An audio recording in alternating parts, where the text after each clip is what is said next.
अस्सलाम वालेकुम नाज़रीन, आप देख रहे हैं उर्दू चैनल। साबजियां के रिहायशी इलाका महला पड़ने में खौफ व हिरास की कैफियत पैदा हो गई है जब एक रीछ अपने बच्चे के साथ अचानक आबादी में दाखिल हो गया।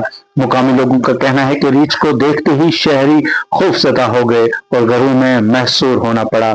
खवातीन और बच्चे सबसे ज्यादा परेशान दिखाई दे रहे हैं। अहले इलाका ने महकमा जंगली हयात से फौरी मुदाखलत की अपील की है ताकि किसी बड़े हादसे से बचा जा सके।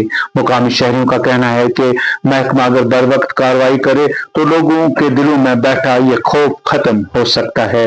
मैं हूं आपका मेजबान मोहतशिम एहतशाम और ये थी आज की रिपोर्ट। साबजियां से मजीद खबरों के लिए जुड़े रहे हमारे साथ।